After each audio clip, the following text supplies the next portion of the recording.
Is that Zoe on the podium? Is she here to speak on behalf of the soldiers? A decorated veteran. That seems fitting. But I don't see Jesse or Aaron around. Didn't they come? Everyone please, quiet down. Zoe, of Nemesis Squad, a representative of the veterans, will now deliver the Remembrance Day speech. Hello, everyone. I'm honored to stand here and speak on behalf of all of the soldiers of the Defense Force. Today, we gather to commemorate Remembrance Day, a day born from the tragedy of the old Capitol's fall. Many of us lost relatives or friends in the disaster, and I am no exception. Every member of my squad perished in that battle, leaving me as the only survivor. Losing the friends you cherish to the hollow is a pain that never fades. It's a sorrow that will stay with us, now and forever.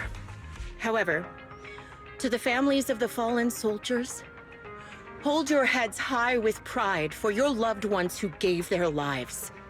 They fought to the very last moment when the old Capitol fell. Death isn't the end, nor dishonor.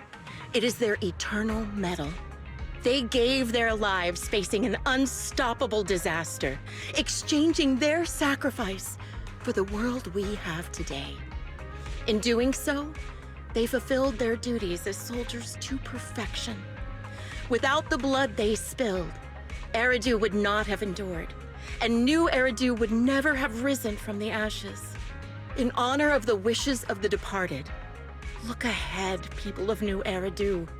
Our thoughts and remembrance of those who passed will be carried in every flicker of candlelight and in every bouquet of flowers.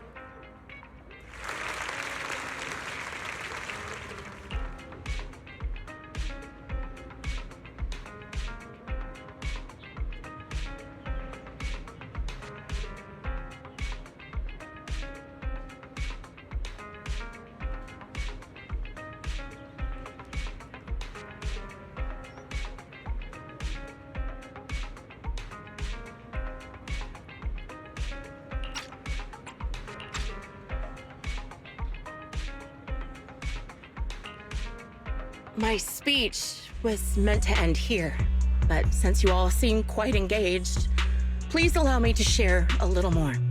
The reason you all agree with what I've said is because it offers a way to step away from the pain. That's what the living do. They seek ways to ease the weight of others' deaths so they can find a way to start over. This is the new Eridu of today.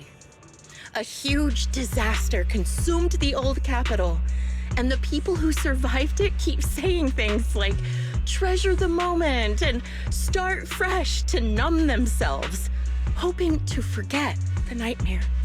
No one talks about the soldiers who gave their lives in Hollow Zero. No one asks why they had to die.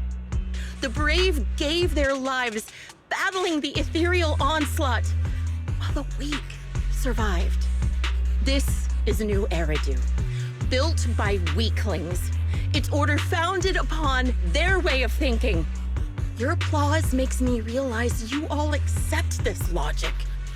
Each of you had loved ones who sacrificed their lives in the fall of the old Capitol. And now, you're thankful that someone has encouraged you to move on from them. What meaning does the sacrifice of those who died have if you all choose to forget? Have you never thought about why your own loved ones had to die and why no one is responsible for their deaths? Miss Zoe, there's not much time left for your, Open your eyes! I'm speaking to those who have lost loved ones. If death is the medal for the fallen, then pain is the cross the living must bear. If you fear its weight and run from the suffering, the soldiers will never find peace in their eternal rest. To tear the wound open once again, so you'll never forget the searing pain. That's the real meaning of Remembrance Day. I don't agree. Charon, I didn't expect you to be here for Remembrance Day. How are things going with your search? Seems like you have something to say. Among the people standing here, there's a woman who raised her daughter with the survivor benefits left by her husband. Another who's been able to carry on with her life thanks to the final efforts of her child.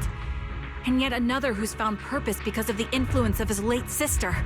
The will of the deceased lives on in every person here. The soldiers who died during the fall of the old capital fought for this. The future that their loved ones are making for themselves now. The old me might have agreed with what you said, but someone taught me that pain and hardship can lead to hope. They helped me see that hope can be inherited, not just destroyed when life fades. That's why I believe the departed didn't leave us wounded or with a heavy cross to bear, but with a melody. Each of us holds a harmonica that plays the melody of life. At first, it may sound awkward, but it will eventually flow smoothly, taking on our own style, until it merges with our soul. You seem quite certain about what you're saying. Tell me then, what kind of melody is left behind by those we've lost? I'm not sure. I can't picture the exact melody, but I trust the answer I've chosen. And I trust everything I've seen and heard. A vague and insubstantial answer, isn't it? I was right about you, Charon. From the moment we met, I knew we'd never really understand each other. I'm sorry you feel that way. Everyone, I apologize for taking up your time. My speech ends here. Please feel free to continue with your visit.